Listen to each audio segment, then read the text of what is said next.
kita diperingatkan untuk lepas landas di ruang yang luas gitu ya. Untuk mungkin kalau di sini cukup ya di aula eh, cukup dan hindari di tempat yang ramai. Jadi pilot drone juga ataupun co-pilot itu juga harus menjaga jarak dengan drone seperti itu ya karena baling-baling putaran baling-baling drone ini cukup kencang dan bilahnya itu cukup tajam ya. Jadi bisa menyebabkan cedera gitu. Jadi kalau saya sendiri berpatokan dari drone dengan pilot drone itu minimal 1,5 meter lah atau 2 meter itu cukup ya. Misalnya 2 meter, kemudian kita selanjutnya untuk menerbangkan kita tekan tombol lepas landas ini, ya tekan 2 detik.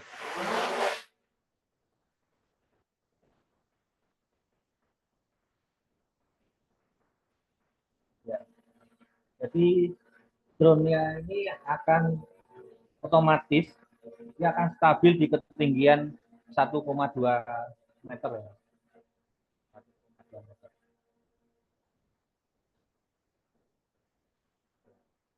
Setelah drone terbang di 1,2 meter, barulah kita sebagai pilot drone bisa mengendalikan.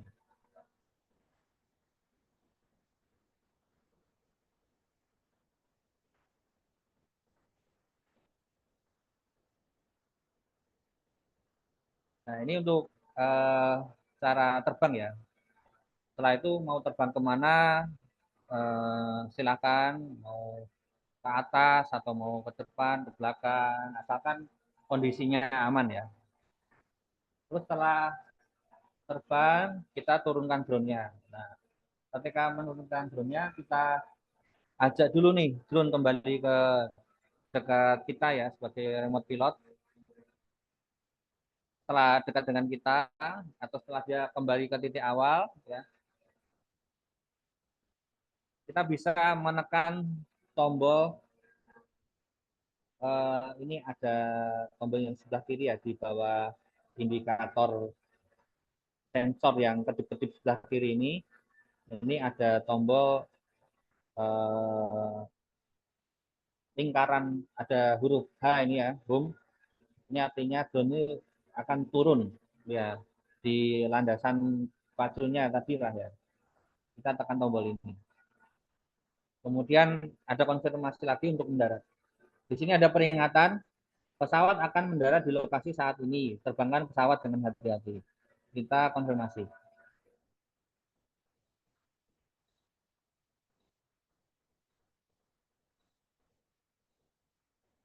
Dari ketinggian tadi sekitar 2 meter, dia akan turun.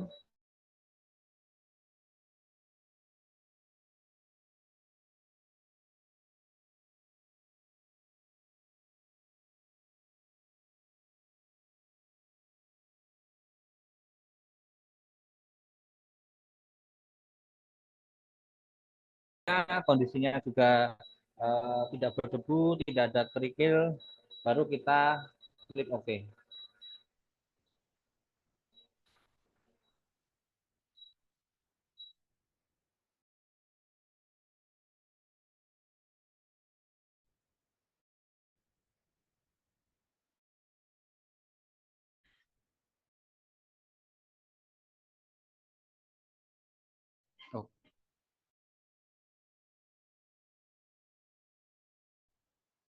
Kita turunkan lagi.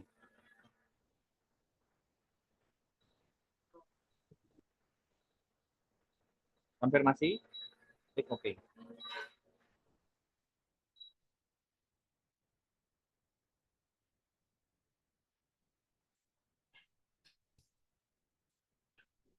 Kemudian kita juga bisa menaikkan secara manual ya, manual ya. Bagaimana cara untuk menaikkan manualnya? Kita menggunakan tuas. Tuasnya ini kedua-duanya diarahkan ke bawah kiri ya, ke bawah yang kanan bawah kiri, yang kiri ke bawah kanan. Saya perlihatkan seperti ini.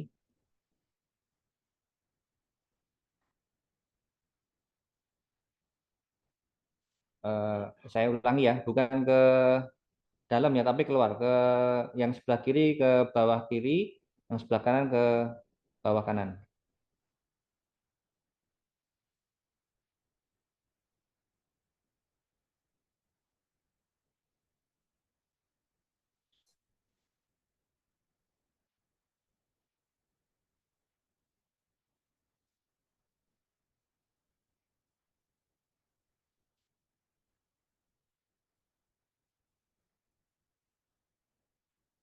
Iya, jadi mohon maaf, jadi ternyata ada error sensor ya. Kita harus melakukan kalibrasi terlebih dahulu.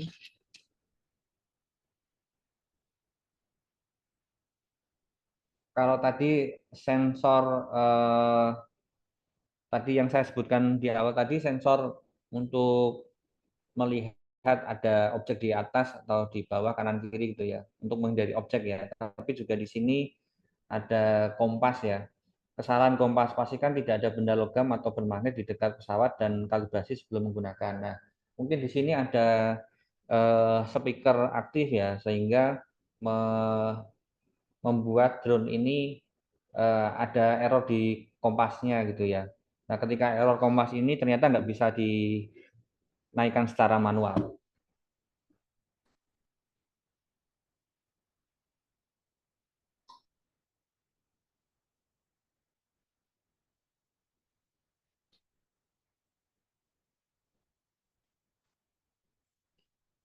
Ini saya mencoba reset drone-nya. Ya, saya coba untuk reset drone untuk mengatasi kompas yang error tadi ya. Tadi. Kalau ini tidak bisa, berarti memang harus dikalibrasi manual.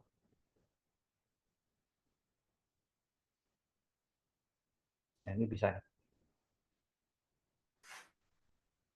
ditekan untuk tuasnya tadi saya sampaikan. Untuk tuas kiri diarahkan ke bawah kiri, tuas kanan diarahkan ke bawah kanan secara bersamaan dan ditahan 2 detik.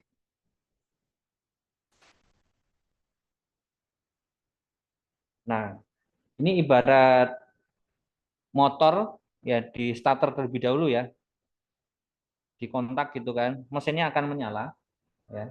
Mesinnya akan menyala, baling-balingnya itu menyala, tapi posisi drone-nya ini belum naik ya, drone-nya belum naik. Nah, setelah menyala, kemudian kita bisa kendalikan secara manual gitu ya. Ini kita naikkan secara manual dengan tuas kiri diarahkan ke atas.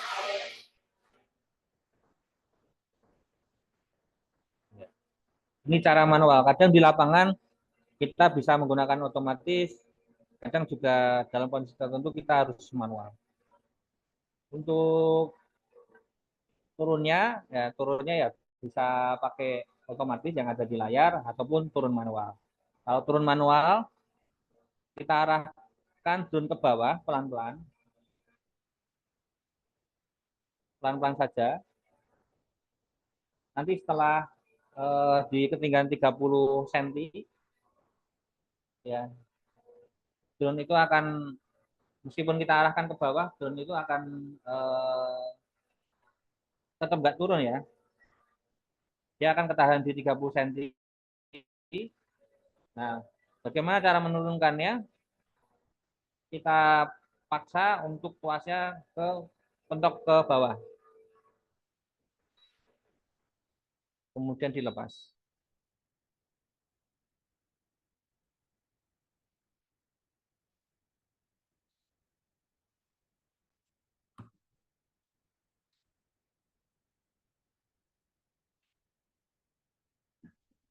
Ya, setelah selesai, drone bisa dimatikan.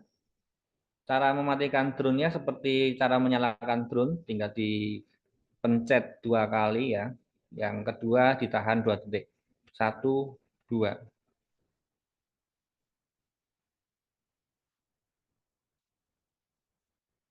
Ya, lampu sudah mati ya.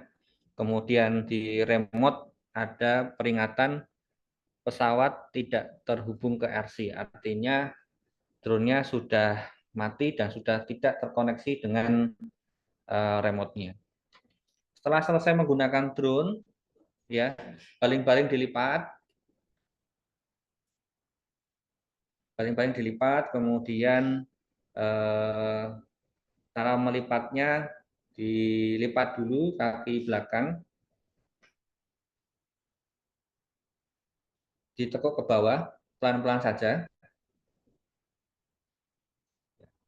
kaki belakang dulu ditekuk ke bawah pelan-pelan saja, kemudian kaki depan dilipat ke belakang, dilipat ke belakang seperti ini, ya. Kemudian baling-balingnya diarahkan ke tengah semua.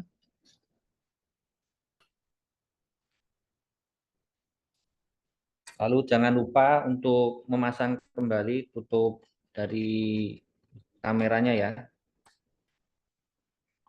biar tidak kotor, biar tidak tersenggol-senggol ketika ada di dalam tas.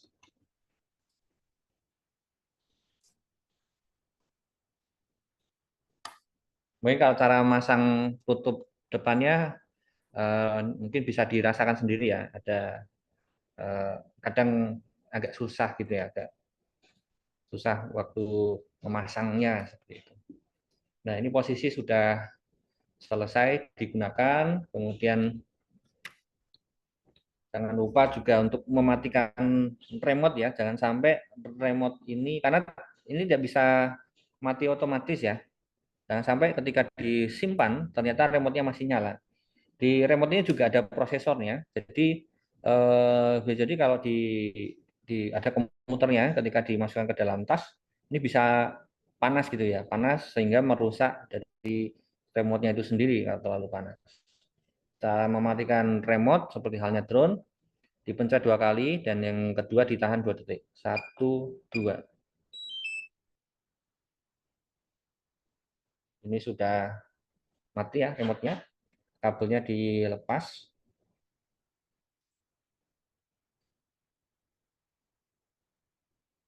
HP-nya bisa disimpan ya.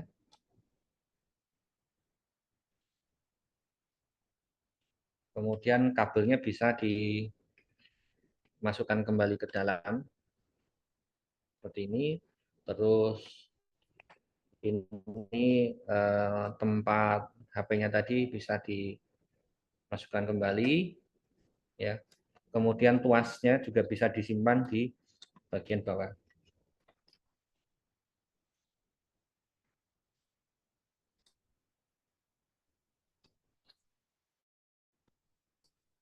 Seperti ini ya.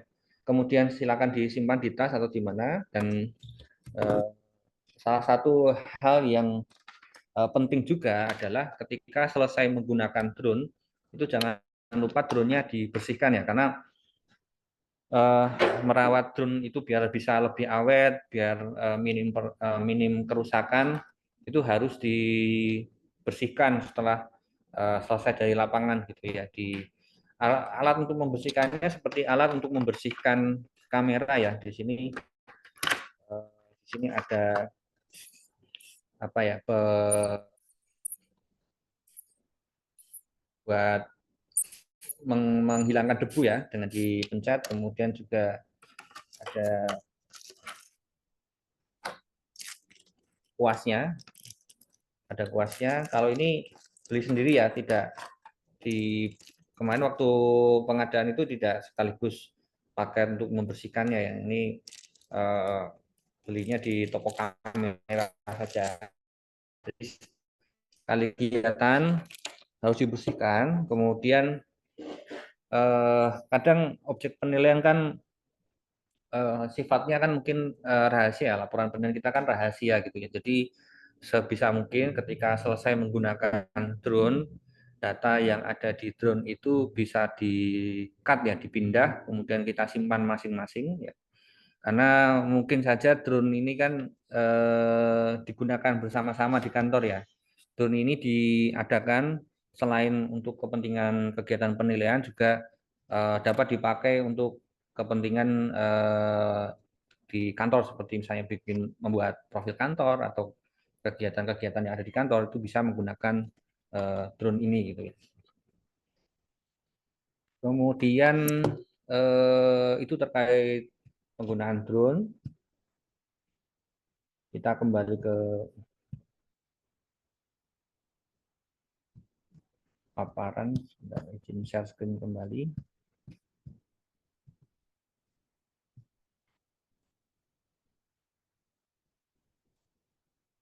Ini tadi tombol-tombol dari remote-nya sudah saya jelaskan ya secara langsung. Kemudian bagian 2, ruang udara di Indonesia. Nah, ini peta ruang udara di Indonesia yang diambil dari situsnya Airnav Indonesia. Kita tahu bahwa di Indonesia ini pihak yang berwenang untuk memberikan mengatur izin terbang ya itu adalah Airnav seperti itu ya. Jadi secara teknik ketika kita menerbangkan drone dimanapun berada kita harus survei terlebih dahulu di mana kita mau menerbangkan gitu ya.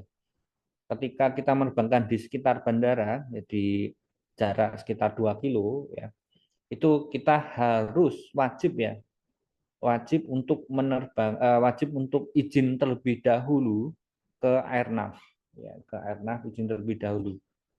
Jadi nanti juga pada saat drone itu diterbangkan di dalam jangkauan itu ada konfirmasi ya, konfirmasi bahwa eh, drone ini kan smart ya, dia sudah punya peta wilayah seperti yang ditampil di gambar di sini ya. Jadi kalau masuk ke kawasan tertentu ya, itu dia akan konfirmasi ini masuk dalam wilayah bandara apa gitu ya, wilayah bandara Halim, wilayah bandara Soekarno Hatta. Nah, itu akan konfirmasi bahwa segala eh, tanggung jawab terhadap menerbangkan drone ini ada pada pilot gitu ya. Kemudian kita konfirmasi yes, baru drone-nya itu bisa terbang. Nah, data itu terekam. Siapa yang menerbangkan, siapa eh, di jarak mana itu terekam ya, terekam. Nah, eh, semestinya kita ketika menerbang di area tadi di area bandara kita harus izin terlebih dahulu. Nah, bagaimana izinnya? Bagaimana izinnya itu pertama kita harus punya sertifikat drone ya. Yang kedua drone-nya sendiri pun itu juga harus didaftarkan ya, didaftarkan di Kementerian Perhubungan. Dan proses itu semua menggunakan situs Sidopi milik Kementerian Perhubungan. Nah, untuk bagaimana cara prosedur yang benar itu, saat ini mungkin saya belum bisa cerita lebih jauh ya, karena saya sendiri pun belum memiliki sertifikat. Ya, jadi selama 3,5 tahun ini hanya pengalaman saja gitu ya. Dan biasanya menerbangkan drone juga bukan di tempat-tempat yang di sekitaran bandara seperti itu ya. Nah, eh, mudah-mudahan bulan depan saya bisa ikut sertifikasi ya. Sertifikasi ini bisa dari berbagai macam lembaga yang diakui oleh Kementerian Perhubungan ya. Biasanya setiap bulan itu ada. Mungkin nanti setelah Bapak Ibu bisa menerbangkan drone ya secara ya ibarat sebelum punya SIM kan harus belajar dulu menerbangkan drone biar lancar nanti pada saatnya nanti ikut sertifikasi biar memperoleh SIM seperti itu. Nah, di sini kita lihat bahwa hampir semua kawasan ya itu dipantau oleh Airnav seperti itu ya. Dipantau Airnav. Jadi sebelum menerbangkan karena di Indonesia termasuk kawasan yang memiliki banyak bandara ya, banyak bandara. Eh, jadi kita harus perhatikan juga selain mungkin kadang saya sendiri curi-curi terbang gitu ya. Contohnya di sini di kantor KPKNL Surakarta itu itu lebih dari 2 kilo, tapi di dalam apa namanya, tinggal mungkin sedikit lagi itu masuk ke kawasan bandara gitu ya. Artinya mungkin saja di atas langit Kabupaten Surakarta itu ada jalur pesawat terbang gitu ya. Jadi saya tetap berani untuk menerbangkan, tetapi juga memperhatikan faktor keselamatan udara ya. Jadi kalau misalnya ada suara pesawat dari jauh sudah mulai turun seperti itu, atau kita tampak dari jauh sudah ada pesawat yang mendekat, kita langsung gerak cepat untuk menurunkan. Meskipun lebih dari dua apa namanya 2 kilo ya, tapi tetap kita harus memperhatikan keselamatan eh, lalu lintas udara gitu. Untuk peraturan yang berlaku saat ini ya di Permenhub 37 tahun 2020 ya. Di sini drone tidak boleh terbang ya di prohibited dan restricted area di Istana Negara, Pangkalan Militer, objek vital negara, ataupun bandara. Jadi ketika masuk ke lokasi-lokasi ini harus izin ke instansi berwenang ya, instansi berwenang. Kalau mau menerbangkan di sekitaran lapangan Banteng misalnya, itu kan dekat dengan Istana Negara ya. Biasanya sih di dekat Istana Negara itu ada alat untuk mengacak sinyal ya, mengacak sinyal sehingga drone itu bisa disconnect otomatis ya. Kemudian drone itu turun dengan sendirinya karena diganggu dengan sinyal itu. Nah, gimana kalau kita ada penugasan di lokasi objek vital ya, misalnya di Istana Negara ya, artinya kita harus izin terlebih dahulu ke yang berwenang gitu ya. Kita menyampaikan tujuan penugasannya apa, kemudian kita izin sehingga alat itu mungkin akan di off-kan sementara gitu ya, akan di off-kan sementara dan baru kita bisa menerbangkan drone. Jangan sampai kita tidak tahu lokasi tempat kita terbangkan, ternyata itu di daerah eh, kawasan vital, kita terbangkan baru sebentar tiba-tiba drone jatuh. Ya, di Istana Negara, Pangkalan Militer, objek Istana Negara di bandara. Drone tidak boleh terbang di area kawasan keselamatan operasi penerbangan tadi yang saya sampaikan di bawah 2 km itu tidak boleh terbang. Sebenarnya boleh, asalkan sesuai dengan ketentuan kita harus izin terlebih dahulu. Nah, untuk mendapatkan izin itu ya syaratnya macam-macam tadi, harus drone-nya harus disertifikasi dulu, kemudian juga pilot drone-nya juga harus bersertifikat gitu dan mengajukan izin melalui aplikasi Sidopi gitu ya. Drone maksimal terbang dengan ketinggian 120 meter dari permukaan tanah pada uncontrolled airspace. Tapi pada prinsipnya untuk terbang aman itu di 120 meter gitu. Tapi ada kalanya kita memerlukan perlu untuk memfoto lebih tinggi dari 120 meter. Itu bisa juga, tetapi harus izin dulu ke Airnav. Ya, izin dulu lewat aplikasi Hidopi kita sampaikan eh, tujuannya apa, kemudian di situ kalau tidak salah menyampaikan surat penugasan juga dan sebagainya, baru nanti kita akan diberi notam ya, izin terbang gitu ya, izin terbang boleh menerbangkan dari pukul sekian sampai pukul sekian, wilayah itu sudah aman. Jadi nanti dari pihak Airnav juga akan menginformasikan ke pilot-pilot pesawat, ke pilot-pilot eh, helikopter, tolong untuk eh, tidak melewati jalur ini karena sedang ada drone yang sedang terbang gitu. Nah, sanksinya ada sanksi teguran, pembukuan izin dari pilotnya maupun drone-nya, kemudian bisa jadi pencabutan, bisa jadi denda administratif, bisa jadi sanksi pidana sesuai dengan peraturan yang berlaku. Sanksinya bisa pidana ketika misalnya ada eh, kejadian yang misalnya menyebabkan kecelakaan atau drone jatuh menimpa eh, menimpa orang gitu ya, kemudian orang menuntut seperti itu ya.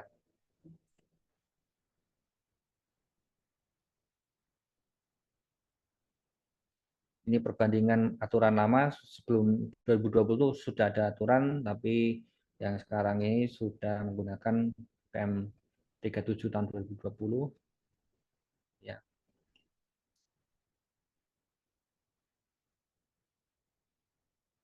Larangan operasi drone, terbang dalam kondisi berbahaya, terbang di jalur pesawat sipil, menerbangkan lebih dari satu drone, terbang di atas keramaian, terbang di malam hari, terbang di bawah pengaruh alkohol, terbang dari kendaraan bergerak. Nah, ini materi-materi ini nanti ini akan diuji ya, diuji pemahaman kita di uh, untuk mendapatkan sertifikasi itu. Kalau ini larangan ini, aturan ini berlaku secara umum di dunia ya, berdasarkan CASR 4107. Nah, ini contoh maps ruang udara di aplikasi DJI Go ya, atau DJI Fly. Tadi karena saya berada di dalam ruangan, ini koneksinya agak terganggu ya, jadi tidak muncul. Jadi di sebelah kiri tadi kan ada radar ya. Radar itu bisa diubah-ubah tampilannya, bisa di kalau terkoneksi dengan internet juga bisa ditampilkan seperti ini gitu ya.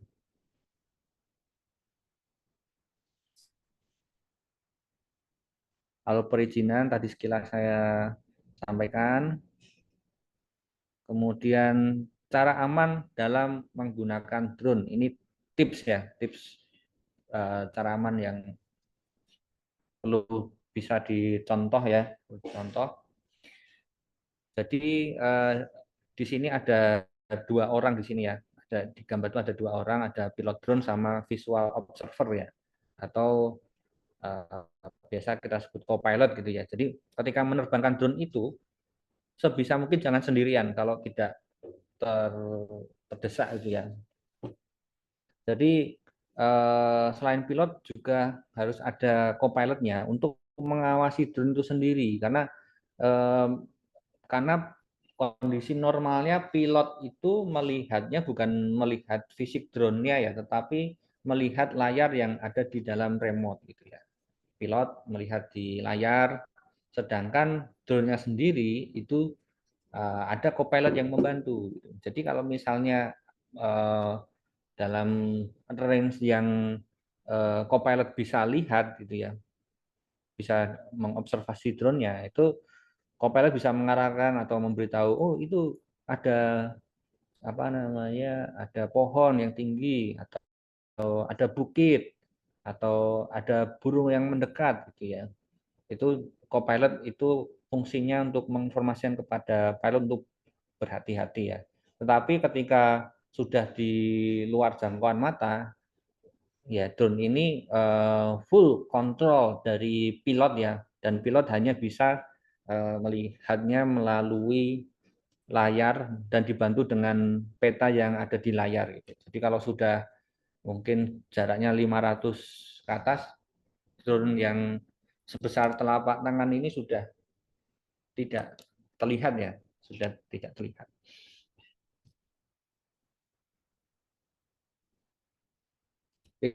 Ini SOP penggunaan drone ya di CKN ya. Dulu sempat ada SOP penggunaan drone ya di SOP itu kalau nggak salah menempel di Kanwil, di KP Kanel, juga ada di Direktorat Penelitian. Tetapi setelah ada eh, apa namanya, saya lupa tahun berapa itu ada SOP baru gitu ya, dan SOP penggunaan drone ini sepertinya tidak muncul lagi loh, tidak dimasukkan tuh. Jadi sepertinya sementara ini SOP penggunaan drone di Direktorat Penelitian belum ada lagi gitu ya. Kemudian menurut informasi yang dipublikasikan oleh Arnav, ada beberapa poin penting yang harus dilakukan oleh seorang pilot drone ya. Antara lain memahami dan menaati peraturan yang berlaku, kemudian pilot drone harus didampingi co-pilot atau observer ya. Kemudian test flight drone harus di area lapang ya. Jadi sebelum benar-benar drone itu terbang jauh ya sebaiknya test flight dulu diterbangkan di sekitaran pilot gitu ya. Kalau sudah yakin ya baru drone bisa diterbangkan jauh. Hindari kepadatan manusia ketika melakukan first flight atau test flight ya. Jadi tadi yang saya sampaikan pilot drone sendiri minimal di jarak 2 meter ya. Apalagi ketika kita menerbangkan drone ya di keramaian, di pesta misalnya, itu sebenarnya secara aturan keselamatan itu eh, tidak diperkenankan ya. Kadang kan kita sering melihat ada drone diterbangkan untuk kepentingan eh, acara pernikahan misalnya. Itu secara keamanan itu sebaiknya tidak dilakukan ya. Lakukan pre-flight dan post-flight check. Jadi ada prosedur pengecekan sebelum menerbangkan dan setelah menerbangkan seperti tadi yang saya praktekkan di awal ya. Jadi pastikan baling-baling itu sudah kencang gitu ya dan dites gitu ya. Kemudian juga kita juga perlu memastikan bahwa baterai ini terpasang dengan sempurna. Kemudian tidak ada objek lain yang mengganggu, misalnya jangan sampai kelupaan ini ya, tutup kameranya.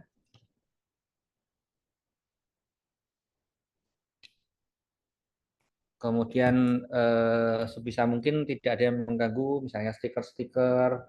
Pada saat unboxing kemarin banyak stiker yang menempel di drone-nya ya. Itu pastikan semua sudah terlepas itu ya. Yang ada di kamera, yang ada di kaki, kemudian yang ada di atas baterai. Kemarin banyak stikernya itu pastikan semua dilepas gitu ya. Menggunakan propeller guard ketika indoor flight.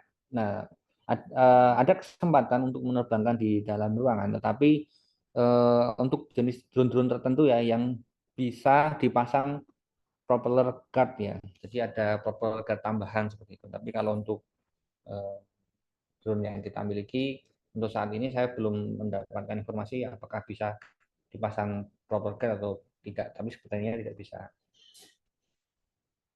Memahami problem solution drone secara menyeluruh ya.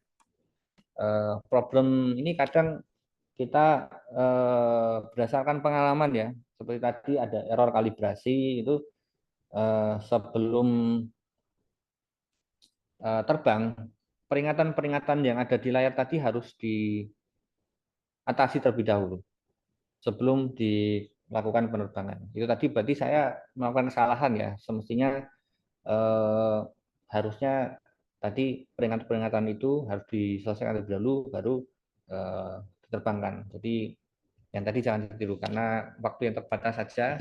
Saya hanya menaikkan drone sekitar 2 meter kemudian saya turunkan. Kemudian baterai harus selalu diganti dengan baterai penuh setelah melakukan satu misi tertentu. Ya, jadi setelah baterai digunakan, yang tadi kita cek drone yang tadi saya pakai itu berapa titik ya? Oh ini karena tadi cuma sebentar ya, baru satu titik yang yang berkurang gitu ya. Kalau saya patokannya kalau masih ada minimal 2 titik lah itu eh, drone dengan baterai yang sama itu saya masih berani ya minimal 2. Tapi kalau sudah satu ini saya tidak berani dan nanti juga ketika baterai itu sudah tidak kuat, smart drone ini di layar nanti ada peringatan bahwa baterai ini sudah tidak kuat ya sehingga kita diminta untuk mengganti baterai yang baru. Dalam paket pembelian ada 3 buah baterai ya, 3 buah baterai. Saya kayak sales saja.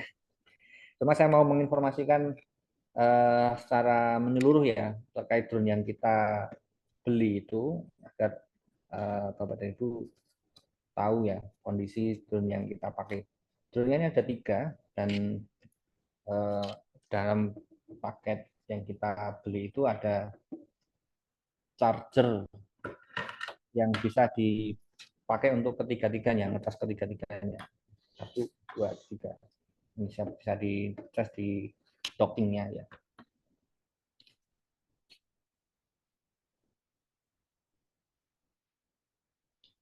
Nah, pre-flight check selain mengecek drone-nya tadi, ya di sini survei terlebih dahulu, identifikasi bahaya, ya.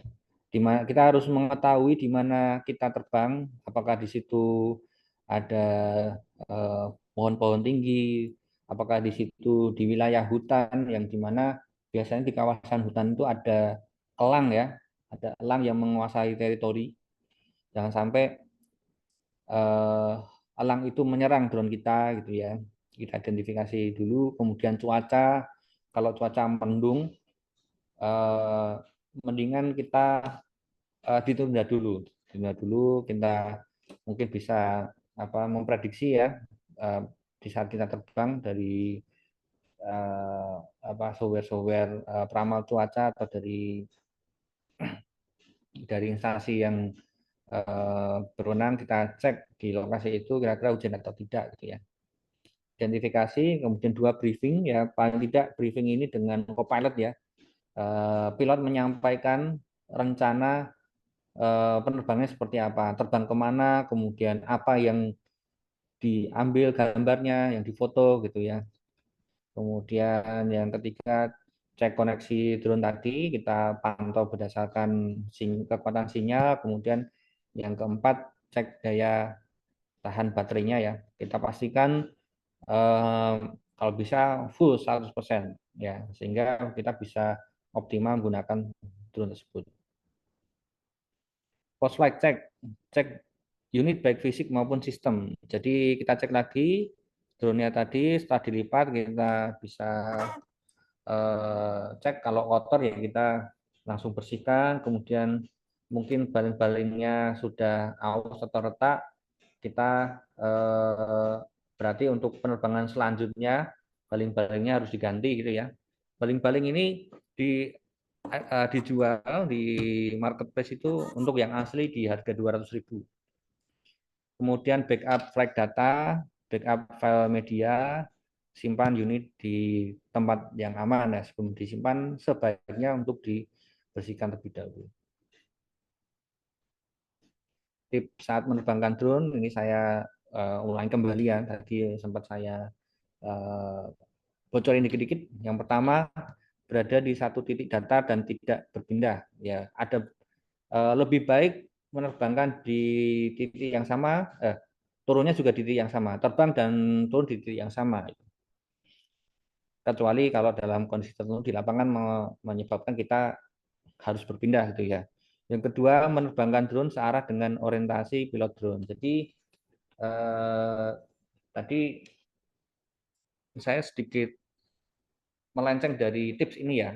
Jadi semestinya ketika drone ini mau diarahkan, ketika kita mau menerbangkan drone, kita menghadap drone di depan dan drone-nya juga harus searah dengan pandangan kita ya, sama-sama menghadap utara misalnya, biar tidak disorientasi. Kadang ada beberapa kawan kita yang disorientasi, tidak tidak memahami kanan kirinya yang mana. Jadi untuk menghindari itu disarankan drone menghadap arah yang sama seperti pilot gitu ya. Kemudian memahami notifikasi sistem tadi ya, peringatan-peringatan yang ada di layar, memperhitungkan durasi baterai ya. Drone kita sudah smart, kita bisa memonitor durasi baterai ya. Tetapi nanti ketika baterai itu sudah soak ya, sudah soak itu kita mungkin dari tanda-tanda fisiknya mungkin sudah menggelembung gitu kan. Kemudian juga yang biasanya bisa dipakai 30 menit itu sudah menurun menjadi 20 menit. Nah, itu berarti siap-siap untuk beli baterai baru. Jadi sebisa mungkin nanti ketika drone itu sering digunakan, kita juga pengadaan untuk membeli baterai cadangan gitu ya. Menentukan home point untuk fail safe, ya home point tadi tempat di mana kita terbang tadi, drone selalu dalam penglihatan mata. Ya sebaiknya drone kelihatan ya di 500 meter itu masih kelihatan meskipun sedikit ya, tapi kalau jadi di atas 500 sebenarnya sudah tidak direkomendasikan ya. Mengapa drone bisa jatuh? Ini juga penting ya. Mau fungsi rotor, jadi rotornya mungkin karena kena debu, macet. Nah, ini bisa menyebabkan drone jatuh. Kemudian hilangnya sinyal GPS. Tadi di awal saya sampaikan karena saya menerbangkan di dalam ruangan, sinyal GPS-nya itu kan nol ya karena terhalang dengan bangunan. Ini kita pastikan sinyal GPS-nya itu minimal 7. Kemudian kompas error ini juga harus diatasi. Kemudian terputusnya koneksi transmisi video ya. Kalau layar sudah terputus ya kita ya sebenarnya kalau drone kita sudah smart ya, jadi tidak usah khawatir ketika terputus nanti drone itu akan kembali ke titik awal. Nah, tapi sebelum sampai ke titik awal itu biasanya layarnya transmisi itu akan kembali. Jadi kita bisa kendalikan lagi. Kemudian home point pastikan kita tahu home point kita gitu ya.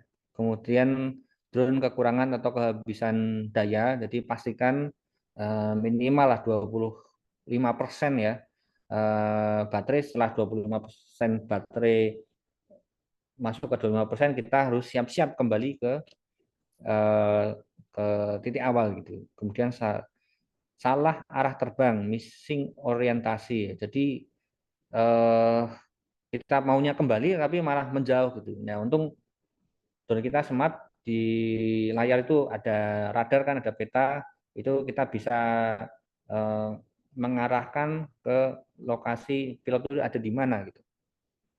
Kurang menguasai medan terbang, ya medan terbang itu eh, bisa di lapangan, bisa di hutan, bisa di laut, ya. Ini pengalamannya beda-beda ya, karena juga apa ya faktor-faktor yang tadi apa istilahnya tadi eh, identifikasi bahaya beda-beda ya, beda-beda. Jadi kalau menerbangkan di laut ya, itu cenderungnya angin laut itu kencang ya. Kemudian juga eh, untuk menerbangkan drone di pantai, kan kita tahu pantai banyak pasirnya dan itu dihindari ya, kita menerbangkan di atas pasir ya, kita harus nyari tatakan ya, nyari tatakan atau dari sebelum berangkat kita sudah persiapan ya. Di marketplace banyak yang menjual apa namanya tatakan, apa sih namanya itu, landing pad ya, landing pad itu dijual di marketplace banyak. Jadi kalau mau menerbangkan di laut itu persiapannya juga harus ekstra gitu ya. Sebisa mungkin jangan menerbangkan di kapal ya, karena kapal kan goyang-goyang. Takutnya ketika kita landing, kapal goyang, malah kesenggol, akhirnya jatuh.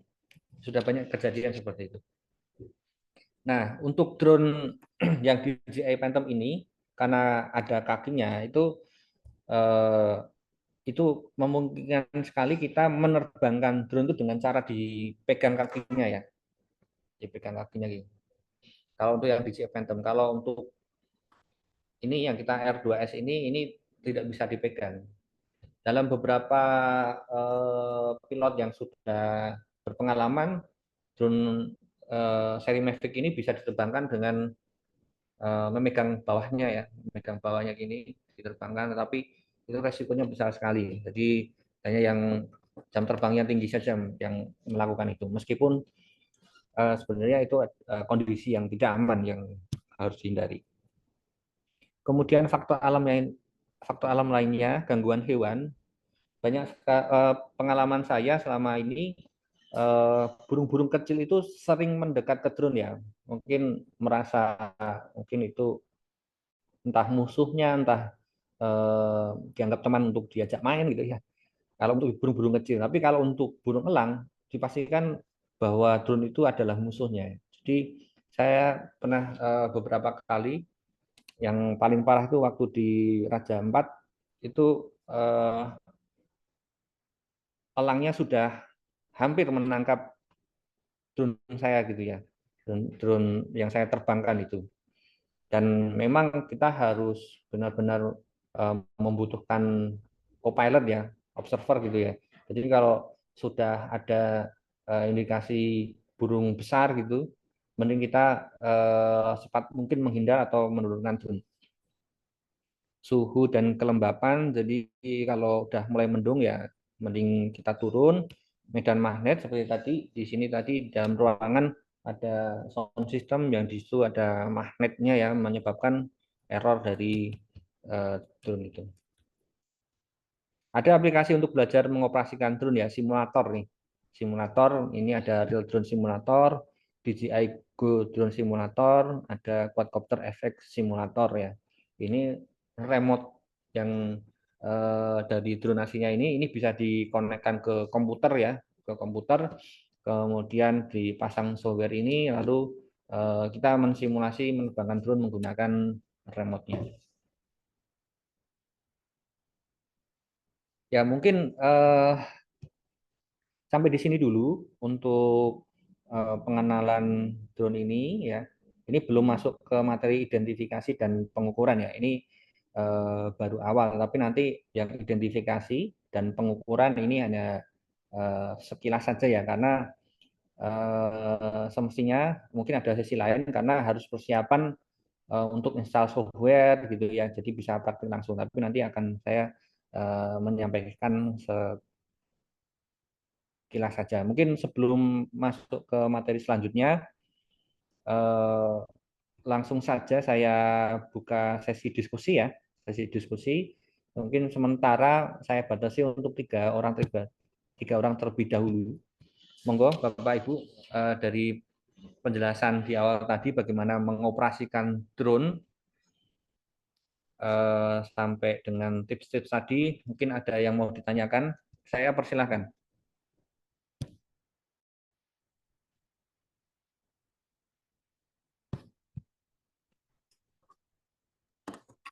Izin tanya Mas Adit, Ya silakan. Bayu Mas Adit dari Bitcoin.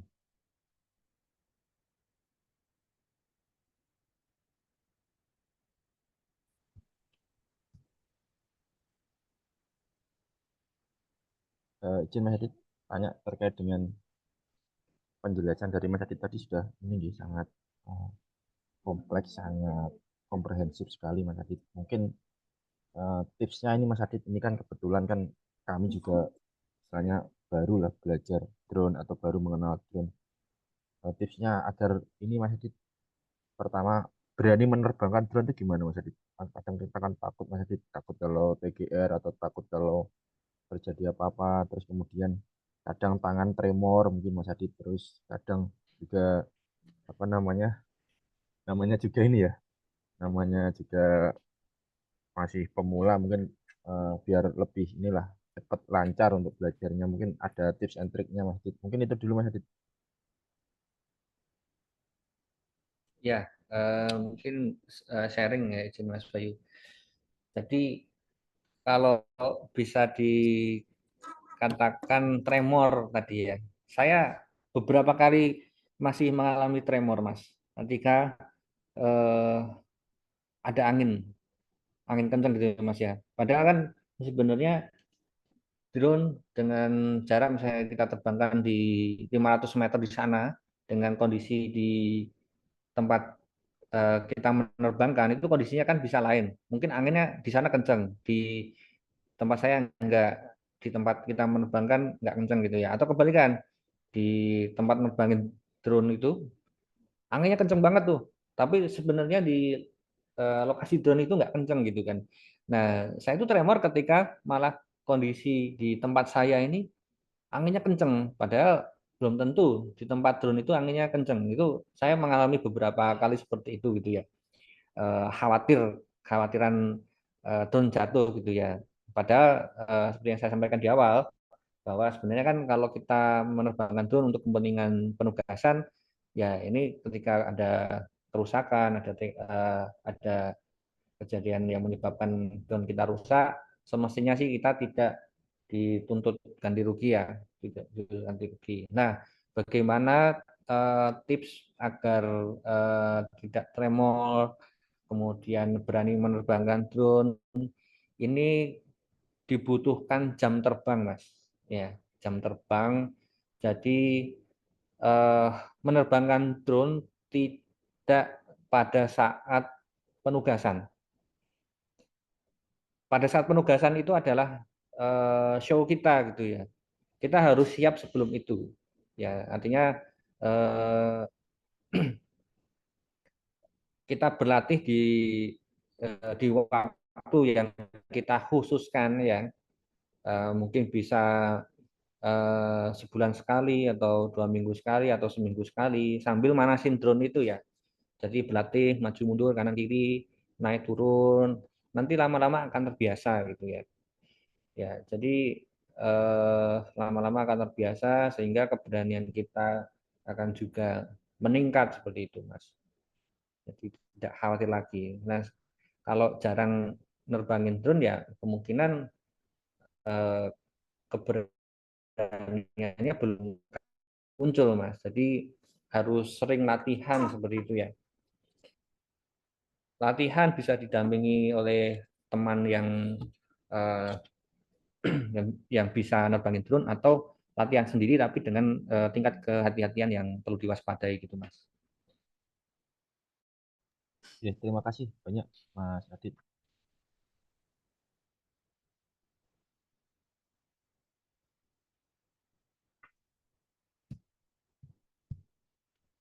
Ya, kami persilahkan kepada Bapak Ibu, rekan-rekan yang ingin bertanya. Nah, ini ada Mas Dani nih. Mas Dani Yohanes ini suhunya ini. Silakan Mas Dani. Aduh, makasih sebelumnya Mas Adit. Izin saya bukan suhu, Mas. Ini yang Uh, ini mengarahkan Mas, saya bisa betul Mas Dani ini. mohon izin izin bertanya Mas sebenarnya terkait lampu yang ada di drone itu kan ada dua, hijau dan merah. Sependek pengetahuan saya, itu hijau itu adalah posisi depan drone dan merah itu adalah posisi belakang drone. Terkadang Mas, terkadang pada saat kita menerbangkan drone di khususnya ketika tidak ada minim cahaya ya, minim penerangan cahaya, itu justru lampu hijau yang ada di drone karena kan searah dengan kamera itu Mas, itu justru menyebabkan eh, pengambilan gambar itu sedikit agak blur karena kuatnya lampu hijau itu Mas. Nah, itu apakah bisa dimatikan Mas? Lampu hijau itu karena eh, izin Mas, saya belum pernah mengoperasikan untuk sejenis Mavic ya, baik itu Mavic maupun R yang dimiliki oleh Kanwil. Apakah lampu itu bisa dimatikan? Karena di Phantom itu bisa dimatikan Mas untuk lampu depannya. Terus yang kedua, untuk Phantom Direktorat Penilaian itu kan altitude, longitude, dan speed Mas ya. Apakah itu ada pembedanya Mas dengan yang R2S yang dimiliki oleh Kanwil? Di mana di R itu kan ada sinematik, normal, dan speed. Gitu sih Mas Adit. Makasih Mas pertanyaannya. Mohon dijawab. Ya, makasih Mas Dani. Ini saya untuk yang drone Mavic R2S ini juga eh, baru pegang saya Mas Dani ya R2S ini. Jadi kalau di KPKN Surakarta kan nggak punya drone. Tapi karena kemarin sounding-sounding ke Kanwil bahwa drone yang ada selama ini belum pernah digunakan Mas. Jadi saya meminjam drone ini untuk dipelajari gitu ya. Tapi selama ini saya mempelajarinya bukan eh, terkait tadi yang ditanyakan Mas Dani ya terkait lampu hijau di depan ini apakah bisa dimatikan kan gitu. Eh, mungkin saja bisa Mas, tapi ini saya juga apa namanya belum tahu ya, belum tahu kalau Mavic Air 2S ini bisa apa enggak karena teman saya yang memiliki Mavic Air yang seri pertama itu bisa dimatikan. Kemudian juga DJI Phantom yang di Thailand itu juga bisa dimatikan. Semestinya ini juga mudah. Nah, ini saya juga belum tahu. Nanti mungkin coba saya ulik lagi lah ya, ulik lagi untuk drone kita ini bisa dimatikan apa tidak gitu ya. Benar yang dikatakan Mas Dani tadi bahwa kadang lampu depan itu menyebabkan eh, apa ya cahaya hijau itu masuk ke dalam kamera gitu ya, masuk ke dalam gambar sehingga eh, gambar menjadi blur gitu. Nah, kemudian untuk pengaturan di masing-masing drone, kalau di Phantom kan ada altitude, kemudian ada apa tadi yang disampaikan Mas Danio itu ya. Nah, kalau di R2S ini secara prakteknya eh, ini di mode sinematik ini yang pertama dari sisi kecepatan ya. Dari sisi kecepatan itu dia kecepatannya rendah. Selain itu sensor-sensornya ini semua aktif ya, sensornya semua aktif jadi ketika digunakan di tempat yang mungkin banyak pepohonan di ruangan ya itu akan cenderung lebih aman. Ketika di depan ada tembok dia akan berhenti dengan sendirinya ya, sekitar 1,5 meter itu dia akan berhenti tidak menabrak tembok. Jadi ketika penggunaan seperti itu disarankan dengan mode sinematik. Jadi kecepatannya rendah, sensornya ini eh, diaktifkan semua. Kemudian ada mode normal. Mode normal itu kecepatannya sedang dan sepertinya sih sensornya juga aktif semua, tapi dengan kecepatan yang lebih kencang dibanding dengan yang sinematik. Ya. Kemudian sedangkan untuk yang sport ini, ya, ini lost doll ini. Ini sensor-sensor dimatikan semua. Jadi sensor eh, depan, atas, belakang, bawah.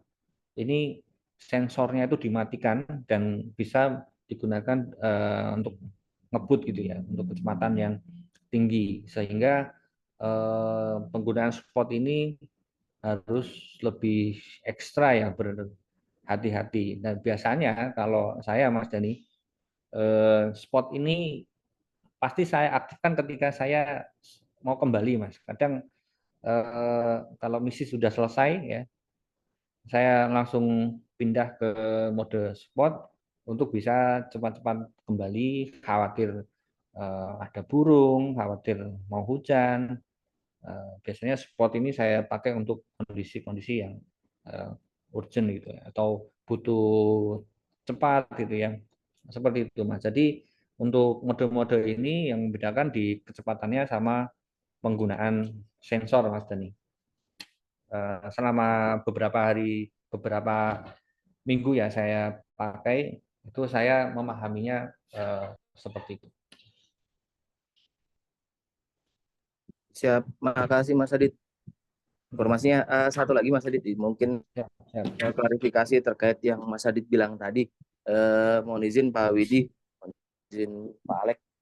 Ini terkait yang pengadaan drone, kenapa di Kanwil 17 Kanwil itu mendapatkan DJI R2S ya Mas Adit. Ya, Itu ya. karena di awal pada tahun 2019, ini saya izin menjelaskan kronologinya. Di 2019 itu kita mendapatkan drone dan harus mempersiapkan semua, dan dianggarkan untuk tahun 2020 itu pengadaan 17 drone untuk masing-masing kanwil. Alhamdulillah untuk drone Direktorat Penilaian Phantom 4 Pro Plus versi 2 itu berhasil didapatkan oleh Direktorat Penilaian, dan untuk tahun 2020 ternyata itu ada COVID. Jadi semua anggaran untuk drone itu istilahnya dibintangi ya Mas Adit ya. dibintangi, dan baru di ACC untuk pembelian drone di 2023. Tapi mohon izin Bapak Ibu semua, dari tahun 2019 sampai ke 2023 itu tidak ada penyesuaian terkait angka. Jadi masih tetap bertahan di angka 30 juta untuk per unit drone-nya. Dan pada tahun 2023 Phantom 4 Pro Plus versi 2 itu sudah discontinue. Yang pertama, dan kedua, kalaupun ada itu harganya sudah di atas 30 juta. Jadi sudah melewati pagu yang tersedia untuk pengadaan, sehingga kemarin saya, Mas Adit, dan teman-teman pengadaan yang ada di PBMN RTTU itu menyepakati bahwasanya akan turun grade-nya dari Phantom 4 menjadi R2S, karena itu yang make sense ya Mas Adit ya. Make sense untuk diadakan dengan pertimbangan 17 Kanwil akan mendapatkan DJI R2S dengan tipe Flymore Combo seperti yang sudah Mas Adit jelaskan tadi. Dia akan mendapatkan 3 piece baterai dan charging dock-nya. Tidak seperti pembelian normal, karena ada yang normal R2S itu hanya tersedia 1 baterai dan tanpa charging dock. Gitu sih untuk klarifikasi dari saya. Makasih Mas Adit. Oh, error Pak. Jadi Ya, nggak bisa makasih Mas ngeprint Pak. Dani. Memang yang mengawal dari awal ini sebenarnya Mas Dani, tapi Mas Dani udah pindah duluan. Jadi saya meneruskan apa yang sudah dijalankan Mas Dani. Terima kasih Mas Dani atas penjelasannya ya. Ya, silakan Mas Alvin dari Contohnya Pak yang mau di-print. Kanwil DJKN Banten, monggo silakan. Jelas sebelumnya Yang bilang error tuh klarifikasi dulu, saya bukan dari bidang penilaian, tapi karena saya otodidak belajar drone ini jadi ikut tertarik lah terkait berarti pakai flash disk bisa ya. kegiatan ini. Tapi sebelumnya saya berterima kasih dengan teman-teman dari Direktorat Penilaian sudah bisa nge-push untuk pengadaan drone ini. Namun yang jadi masalah terkait sertifikasi, Mas. Nah, saya lihat-lihat teman-teman pilot drone di DJKN ini kan hampir kebanyakan belum ada sertifikasinya, termasuk saya sendiri. Nah, kemarin itu saya diminta perbantuan teman-teman bidang penilaian untuk nerbangin drone. Kebetulan masih masuk di fly zone-nya bandara di kebetulan saat itu di Karawaci di Tangerang, masuk zona biru di Bandara Budiarto. Bandara untuk latihan teman-teman AU kalau nggak salah ya. Nah, itu kita untungnya nggak perlu sampai harus upload sertifikasi drone yang dipunya, hanya perlu mendaftarkan drone yang saya terbangkan aja. Nah, itu mungkin teman-teman pusat atau bidang direktur penilaian bisa bantu nge-push untuk teman-teman ini supaya dibekali sertifikasi, biar kalau misalkan khususnya kan kayak untuk kegiatan-kegiatan penilaian ini kan seringnya juga di area-area yang restricted gitu, Mas. Nah, ini mohon untuk bisa dibantu push sertifikasi teman-teman.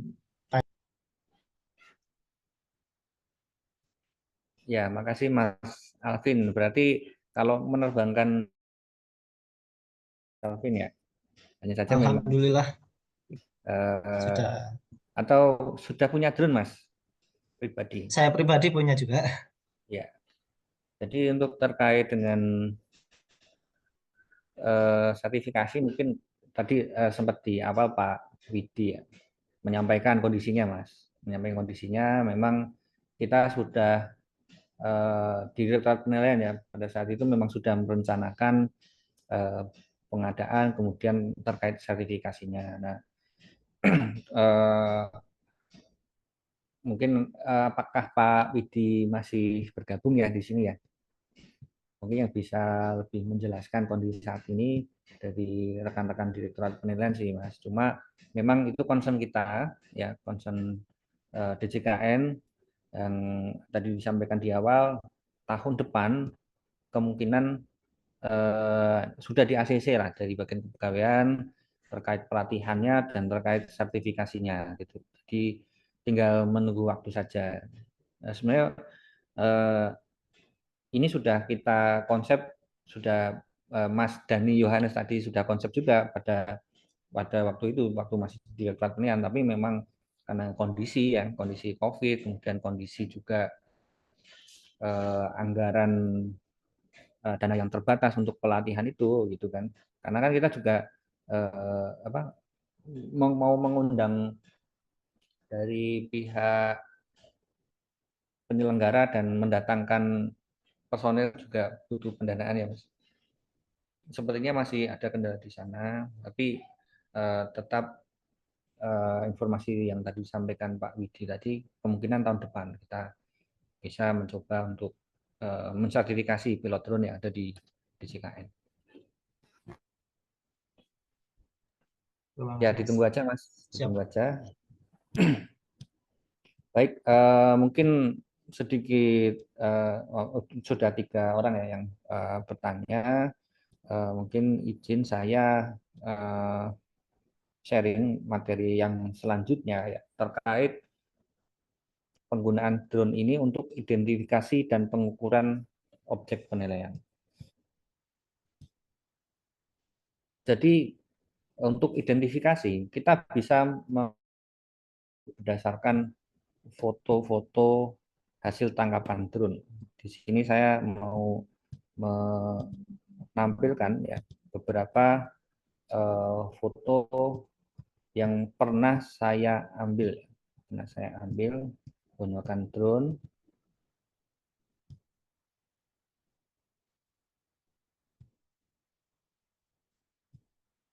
Ya, ini ada penilaian sumber daya penilaian SDA ya.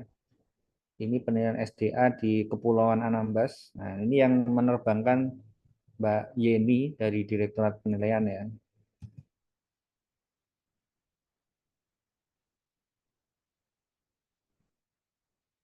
Kalau untuk kebutuhan sumber penilaian SDA ya kita mengcapture kondisi alam yang ada di sana gitu ya.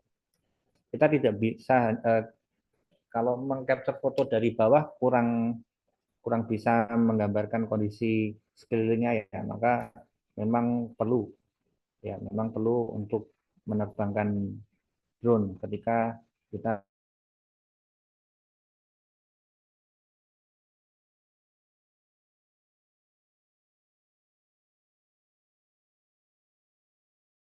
kawasan Anambas. Kemudian Bogor Raya, ya Bogor Raya Development. Jadi ada lapangan golf di daerah Bogor ya. Di situ dalam waktu yang terbatas kami tim penilai harus segera untuk melakukan penilaian, ada karena high call ya, kita harus cepat untuk menilai gitu kan. Nah, drone ini sangat membantu. Jadi karena di sana objeknya banyak ya, karena lapangan golf itu eh, komponennya banyak sekali, ada rumput yang memang khusus untuk driving, kemudian ada jalan pavingnya, kemudian ada danau-danau buatan, kemudian ada rumput-rumput yang dipakai untuk golf itu kan juga rumputnya kan daftar komponennya kan berbeda dengan rumput-rumput yang ditanam di rumah gitu ya. Banyak sekali komponennya sehingga jika kita lakukan perhitungan manual di lapangan ini membutuhkan waktu mungkin berminggu-minggu atau bisa dihitung bulanan gitu ya. Tapi dengan adanya drone ini kita memfoto semua objek yang ada di lapangan golf ya dengan drone. Nah, kita memfotonya dengan teknik ya, kita mengambil dari atas dengan sudut 90 derajat ke bawah. Jadi tekniknya seperti ini. Ini foto-fotonya. Jadi kita drone sambil jalan sambil menfoto ya. Jadi setiap mungkin sekitar 2 detik jalan kita foto, 2 detik jalan kita foto. Jadi memang sengaja fotonya itu tumpang tindih ya antara foto satu dengan foto yang lainnya. Karena nanti akan dimodelkan menggunakan software yang namanya Agisoft ya. Ini fotonya ini kalau kita lihat tumpang tindih ya, setiap mungkin jalan berapa meter atau kalau saya hitungannya setiap 2 detik dengan kecepatan sedang saya foto gitu kan. Memang sengaja untuk tujuannya tumpang tindih. Ya, ini lapangan golf. 99 hektar saya ambil foto itu karena keterbatasan baterai ya. Jadi selama 5 hari di jam pagi hari ya, jam 8 sampai jam 9. Jadi kalau total sebenarnya 5 jam gitu kan. Tapi karena keterbatasan baterai ya, jadi kita fotonya 5 hari. Gambarnya menghadap ke bawah semua gitu. Jadi di awal harus kita petakan terlebih dahulu mana saja yang akan difoto, mana saja yang akan diukur gitu kan, sehingga baterai yang hanya cukup 30 menit itu bisa optimal untuk mengambil semua gambar gitu ya. Oh, ternyata ya untuk lapangan golf itu 4 kali saya ambil ya, 4 hari Pak. Di luar ada apa namanya, ada bangunan hotel juga. Nah ini kalau hotel, untuk hotel Ibis ini kemarin saya tidak hanya mengofoto dari sudut 90 derajat ke bawah ya, tapi saya foto keliling karena kemarin itu eh, kalau kita punya S2 drawing kita tidak perlu ngukur-ngukur sedetail, tidak perlu pemodelan 3 dimensi ya, tapi karena S2 drawingnya tidak diberikan, artinya kita mencoba untuk pengukuran manual gitu ya. Ini kemarin tujuannya itu untuk mengukur ketinggian dari bangunan.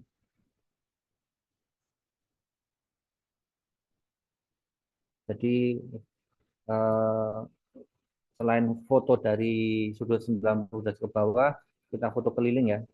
Dan dengan foto keliling ini kita juga bisa mengidentifikasi, oh ternyata ada apa namanya, ada lapangan parkir, kemudian ada lapangan apa ini, lapangan tenis, ada lapangan bola basket gitu ya.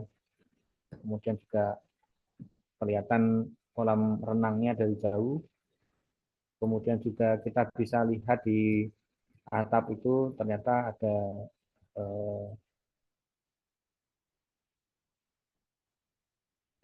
ada mekanikalnya juga di atas, ada mungkin tandon, kemudian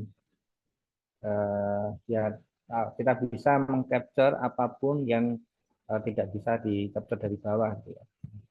Kemudian ini contoh gambar penilaian hotel. Kemudian hotel dan golf ya. Kemudian ini ada kawasan ekonomi khusus Seimangke ya. Ini juga karena S2 drawing-nya tidak ada, jadi saya memfoto 2 tahap ya. Pertama tahap foto ke bawah 90 derajat ke bawah. Ini tujuannya itu untuk mengukur seperti lahan parkir, seperti jalan, kemudian mengukur panjang apa namanya, panjang pagar gitu ya, mengukur luas dari bangunannya. kemudian itu di Saimangke di Kabupaten Simalungun, kemudian ini penilaian kapal ya.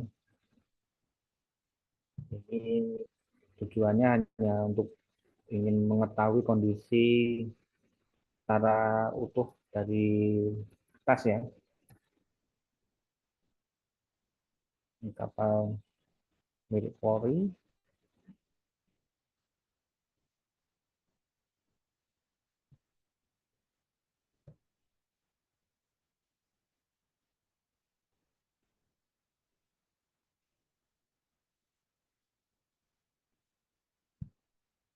Itu foto-foto yang bisa kita capture ya dari drone ya. Setelah drone itu setelah hasilnya dipindah di komputer ya, kemudian kita lakukan pemrosesan ya dengan aplikasi yang bernama Agisoft Metaset Profesional.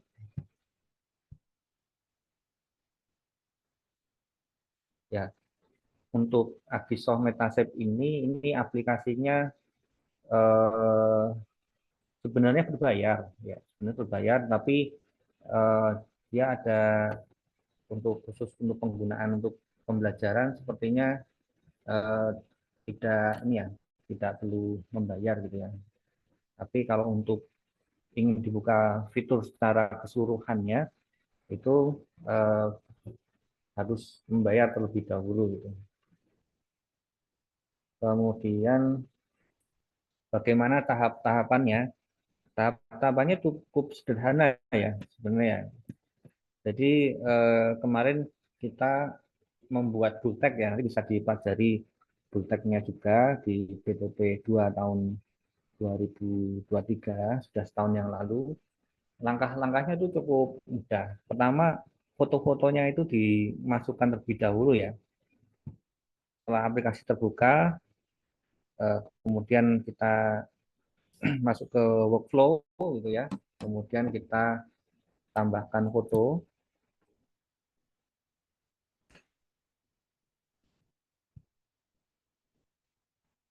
Tambahkan foto, lalu contoh saya ambil gambar yang di Seimangke ya. Seimangke. Ini mudah-mudahan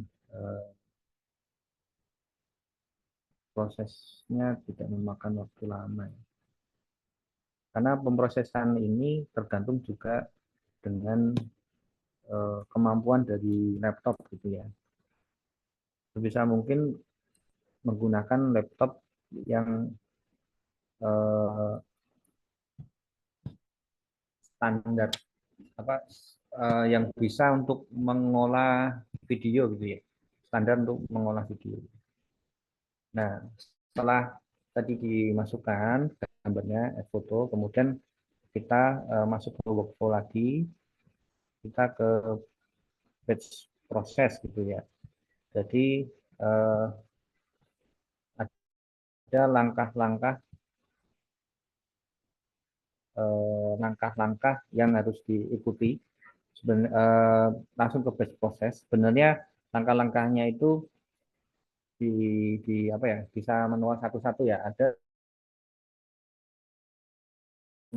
langkah pertama line foto ya, kedua build dance cloud, yang ketiga build dem ya, dan yang keempat build auto mosaic ya. Langkah-langkah ini di Butek sudah dituliskan. Nah, tapi kalau pengen jalan otomatis setelah langkah satu selesai, lanjut langkah dua selesai gitu kan, otomatis kita bisa menggunakan batch proses. Kemudian kita tambahkan langkah yang pertama adalah line foto ya. Ini semakin kualitasnya bagus, semakin detail juga gambarnya ya, detail juga gambarnya. Oke, kemudian line foto yang kedua, yang kedua itu build dense cloud. Oke. Kemudian yang ketiga, full depth. Oke. Dan yang keempat, full orthomosaic. Oke. Setelah selesai kita oke. Nah, ini coba kita cek terlebih dahulu ya, ini berapa lama akan selesai ya. Kalau di sini estimasinya 12 menit ya, tapi kita coba dulu. Nah, nanti kalau sudah selesai, nah ini kan Bapak Ibu perhatikan ya, ini objek penilaiannya nih. Jadi ketika kita mengambil gambar menggunakan drone, itu otomatis koordinatnya itu ditangkap ya, karena ada sensor GPS di drone-nya. Nah, ini tadi saya tidak otak-atik apapun, tapi ketika saya memasukkan gambar yang tadi hasil foto drone tadi ya, ini peta langsung mengarahkan ke lokasi objek penilaian. Nah, tetapi yang ada di dalam gambar ini adalah peta dari Google ya, peta dari Google, peta dasar lah itu. Nah, peta dasar ini nanti akan ditumpuk ya, ditumpuk dengan hasil foto drone yang kita ambil gitu. Nah, sebenarnya mungkin Bapak dan Ibu sering ya menggunakan peta yang ada di Google ya, ataupun software-software pemetaan untuk mengukur suatu jalan atau bangunan ataupun objek penilaian yang lain gitu ya. Sebenarnya metodenya sama seperti itu. Jadi kita pengukurannya menggunakan software-software itu, bisa pakai Google Earth, bisa pakai ini Arcsoft Metashape, bisa menggunakan ArcGIS. Sebenarnya sama, hanya saja kita akan menilai di tanggal penilaian ya, menilai tanggal penilaian dan kita memfoto pada saat tanggal penilaian. Artinya gambar yang kita capture memang real pada saat tanggal penilaian. Sedangkan untuk objek yang di Google ini tidak tahu tahun berapa gitu ya di foto gitu ya. Jadi tidak bisa menggambarkan pada saat tanggal penilaian.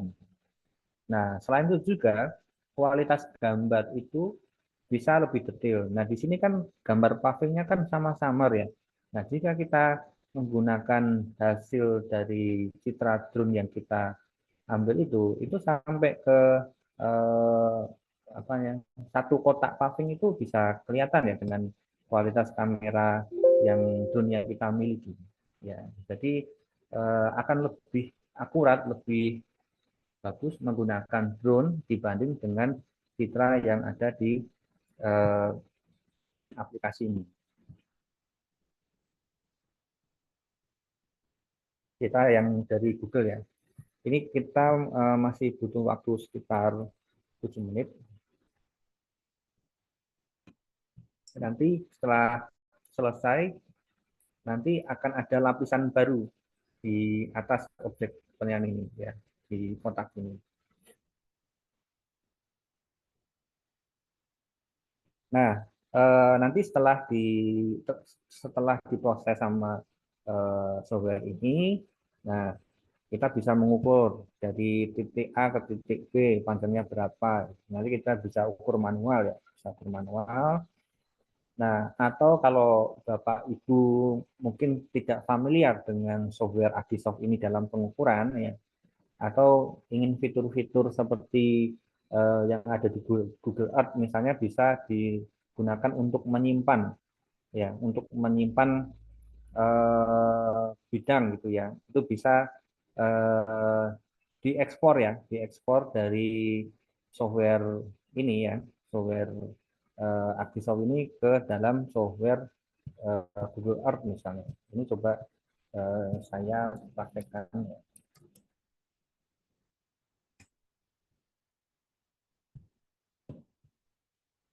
Dari software Arcsoft, kemudian kita ekspor ke Google Earth.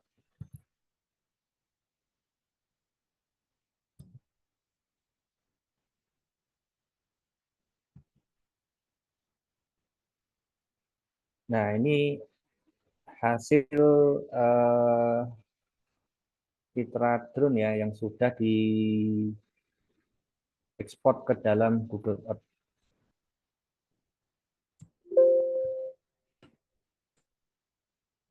Iya, bisa tampak ya Bapak dan Ibu ya. Dan Mbak. Jadi ini adalah yang gambar yang tegas ini merupakan citra dari drone, sedangkan yang buram ini bawaan dari Google ya, bawaan dari Google. Kemudian saya tampilkan. Nah, ini citra dari drone.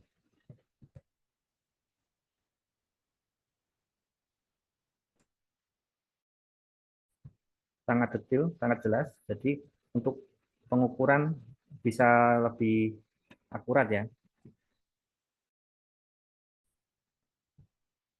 Kalau teknik untuk mengukurnya ya mungkin Bapak dan Ibu yang sudah pernah menggunakan Google Earth ya. Nah, ini bisa diklik gambar ruler ya, garis. Kemudian kita bisa klik dari ujung ke ujung. Nah, ini di sini perkiraan untuk panjang paving ya. Paving ini di 4,94 meter. Bisa juga mengukur luas bidang. Ini bisa menggunakan poligon ya. Poligon. Hanya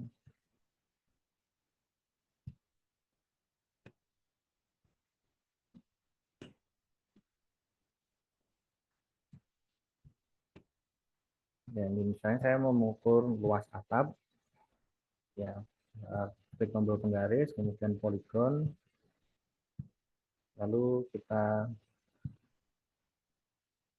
berikan titik-titik seperti ini. Ya, ini perkiraan dari luas atap itu 259 meter persegi. Ya. Sebenarnya kalau data dari Google bisa jelas, ya kita tinggal menggunakan data dari Google ya. Tapi karena data dari Google tidak jelas seperti ini ya, kita lebih baik menggunakan data dari drone seperti itu. Kita cek kembali softwarenya, ini masih sekitar 6 menit. Ya. Jadi proses seperti yang topik materi pada pagi sampai siang ini adalah penggunaan drone dalam identifikasi dan pengukuran objek penilaian. Jadi penggunaan drone sendiri, cara menerbangkannya step by step sudah saya sampaikan. Kemudian identifikasi ya dari hasil gambar yang diperoleh kita bisa melihat apa saja komponen-komponennya, gitu ya. Mungkin juga bisa mengidentifikasi bahannya. Kemudian yang terakhir ini tadi pengukuran objek penilaian, ya, langkah-langkahnya seperti yang ada di BTP ya, kita memerlukan software. Yang pertama Agisoft Metaset, kemudian Google Earth ya. Setelah software terpasang, kita lakukan pemrosesan. Agisoft tadi ada 4 langkah ya. Line foto, build dense cloud, build dam, build auto mosaic ya, untuk bisa menghasilkan citra 2 dimensi ya. Kemudian setelah citranya terbentuk, kemudian nanti kita file ekspor gitu ya, file ekspor ke file type-nya itu namanya KMZ atau KML ya. Kalau di sini KMZ. Kemudian file yang sudah diekspor ini, file KMZ ini kita buka menggunakan aplikasi Google Earth ya, Google Earth Pro. Setelah kita buka Google Earth Pro, tampak seperti ini ya. Hasil citra yang sudah diekspor tadi akan menimpa peta dasar. Setelah ditimpa peta dasar tadi, kita selanjutnya bisa melakukan pengukuran menggunakan fasilitas ruler ya atau penggaris ya untuk mengukur bidang yang kita ingin ukur seperti itu.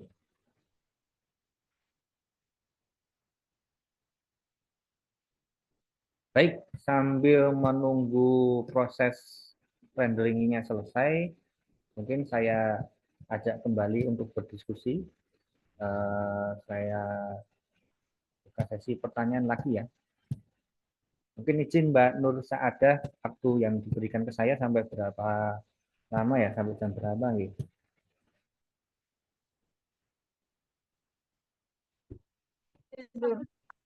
Baik Mas, mungkin sekitar 10 menit lagi ya Mas ya, untuk sesi tanya Ya, jawab. 10 menit. Pas kita nunggu proses renderingnya selesai, sambil nunggu kita buka diskusi. Tanya jawab, kami persilahkan.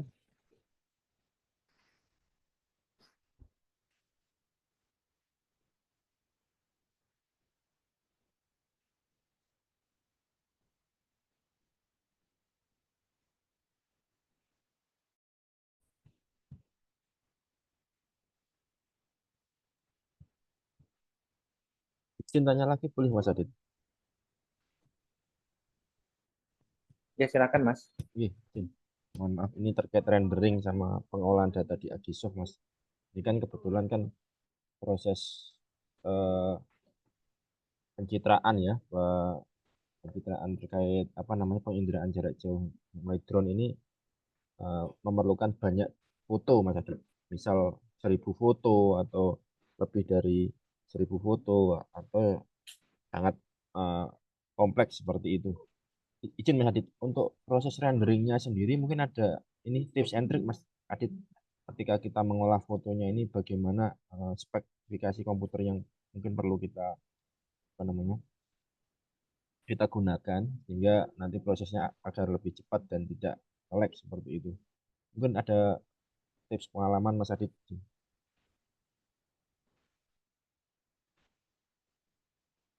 Ya Mas, jadi seperti yang saya sampaikan tadi, ini proses rendering ini tergantung spek dari komputer ya. Saya memang bukan ahli di bidang apa ya, pengolah data video untuk videografi gitu ya. Jadi, tapi saya rasa untuk spek yang digunakan dengan komputer yang biasanya digunakan untuk mengolah data video, mungkin speknya sebisa mungkin mendekati. Nah, untuk laptop saya sendiri pun ini menggunakan RAM cukup ya di 16. Kemudian kalau VGA-nya VGA bawaan ya. VGA bawaan paling sekitar 4 GB. Prosesnya untuk memproses tadi sekitar 150 sampai 200 gambar tadi itu sekitar 7 menit ya. 15 menit, 15 menit. Nah, ini ternyata bertambah lagi nih Mas Bayu, bertambah lagi menjadi 11 menit kan. Ini tergantung kondisi laptop ya, mungkin karena ketika memproses laptopnya panas, jadi kecepatannya jadi berkurang, waktu pemrosesnya itu jadi tambah gitu kan. Nah, memang dalam kondisi ini komputer yang dipakai untuk render sebaiknya memang komputer yang spek yang bagus ya, yang biasanya memproses. Nah, kalau di selama ini yang saya lakukan, karena laptop saya juga kondisinya lemot seperti ini, saya pinjam komputer milik bagian umum, Mas Bayu. Komputer bagian umum yang biasanya dipakai untuk kegiatan apa, seminar, webinar gitu kan. Itu spesifikasinya sangat baik. Jadi saya pinjam hanya untuk proses merender saja ya. Proses ini yang 4 langkah tadi, nanti dari komputer itu kemudian saya ekspor ke Google Earth gitu ya. Nanti baru dari laptop saya buka lewat Google Earth. Jadi kenapa di dalam folder saya ini juga tidak ada file Agisoft ya, karena saya memprosesnya lewat komputer lain, baru file yang hasil dari eksportan tadi baru saya pakai, saya buka di komputer saya. Jadi tipsnya biar lebih efektif ya. Nanti pengukurannya menggunakan laptop tidak ada masalah Mas, karena Google Earth tidak, kalau sudah seperti ini tidak lemot ya, prosesnya cepat. Yang prosesnya lama tadi di software Agisoft gitu, untuk membuat citra seperti ini.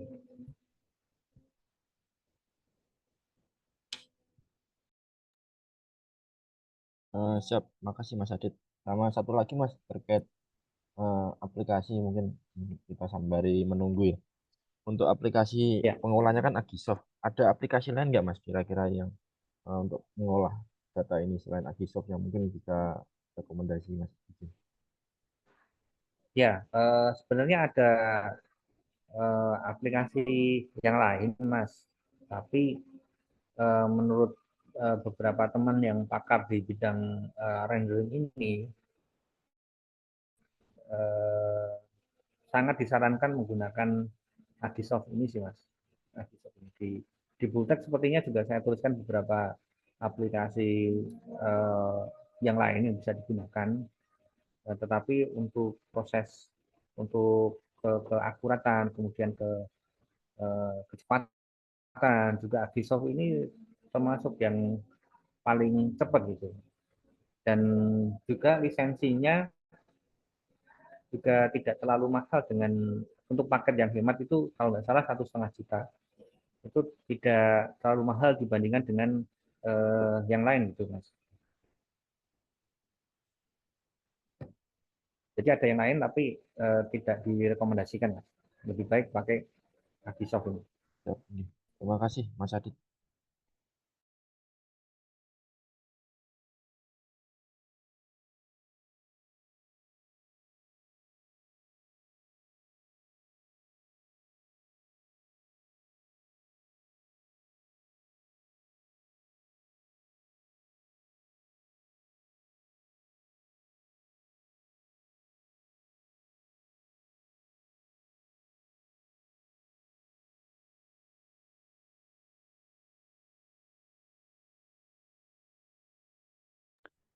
Maaf Mas, itu suaranya masih mute ya?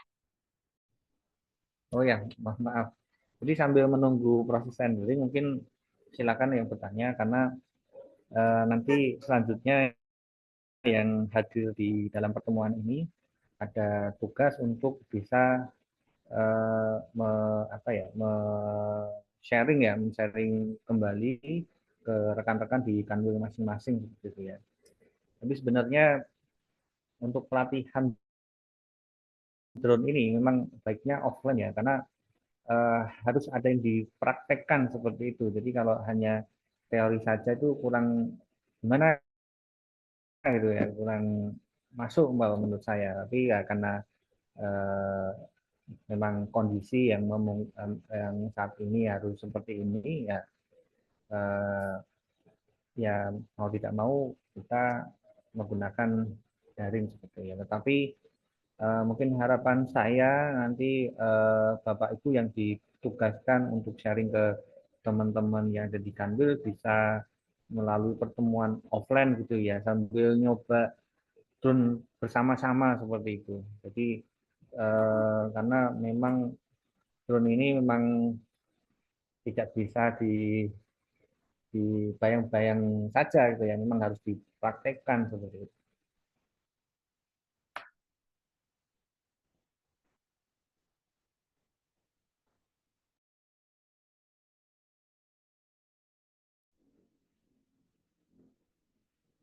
Mohon izin Bapak dan Ibu, sepertinya proses untuk rendering masih membutuhkan waktu ya, membutuhkan waktu. Tapi gambarannya seperti itu, nanti hasilnya akan tampak ya seperti yang ada di gambar ini ya. Baru kita bisa gunakan untuk pengukuran ya.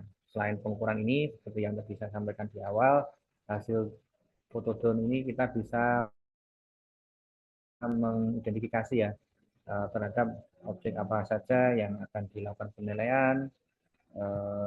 Kemudian juga kita bisa melihat kondisi sekeliling dari objek penilaian sehingga membantu penilai dalam melaksanakan pekerjaannya ya. Mungkin untuk pemrosesan ini kita tinggalkan saja karena waktu ini tadi berubah terus ya, berubah terus. Mungkin dari materi yang dari pagi tadi sampai terkait pengukuran sudah saya sampaikan. Harapan kami bisa disebarluaskan ya informasi ini, ilmu ini rekan-rekan di kanwil masing-masing.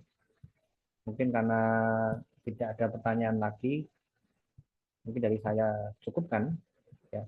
Saya kembalikan ke Mbak Sadah ya. Terima kasih banyak Bapak dan Ibu.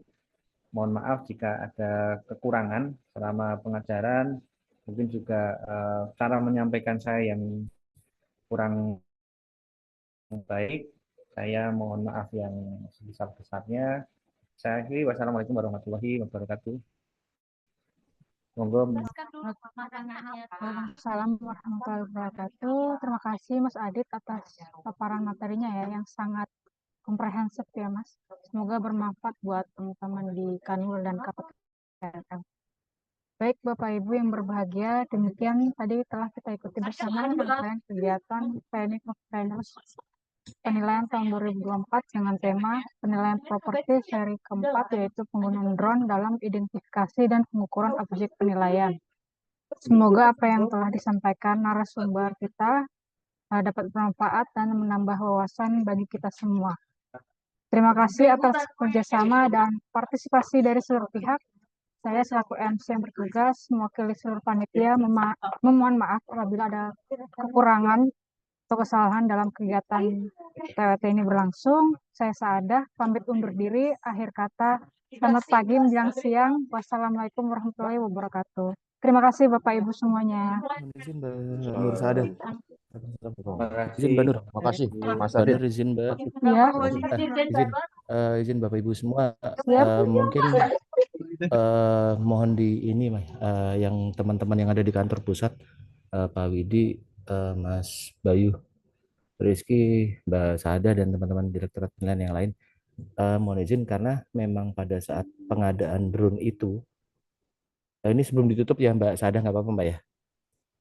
Pada saat pengadaan drone itu Siap, bukan aman, hanya Pak. drone nih, bukan hanya drone yang rencananya kami minta, tapi berikut turunannya yang lain seperti yang sudah dijelaskan Mas Adi tadi, terkendala render karena kemampuan unit pengolah datanya yang tidak mumpuni ya Mas Adit ya. Itu juga salah satu rencana yang akan diminta juga selain seperti yang dibilang Mas Alvin terkait sertifikasi. Jadi mohon izin untuk di follow up Mbak Saadah dan teman-teman Direktorat Penilaian terkait dua hal itu. Yang pertama sertifikasi dan yang kedua pengadaan perangkat penunjang yang memudahkan teman-teman penilai se-DJKN ini untuk mengolah data dari hasil drone. Gitu sih Mbak Saadah, makasih Mbak. Baik, terima kasih Pak Dani. Masukannya tadi ada dua ya Pak ya, sertifikasi dan perangkat ya Pak. Nanti kami akan sampaikan ke atasan kami untuk sebagai saran dan masukan ke depan. Mungkin itu saja akhir acara ini ya. Terima kasih Bapak Ibu semuanya. See you next time ya. Mungkin nanti kita akan ketemu lagi di TWT berikutnya dengan tema yang lebih menarik lagi dan jangan lupa Bapak Ibu dan teman semuanya bisa join kembali di acara TWT berikutnya. Terima kasih Bapak Ibu semuanya. Makasih Mas Adi untuk paparan materinya. Ya, makasih Mbak Sada. Salam buat Siap teman-teman. Mas. Iya, ada Mas Bayu di sini nih. Ya, Mas Bayu.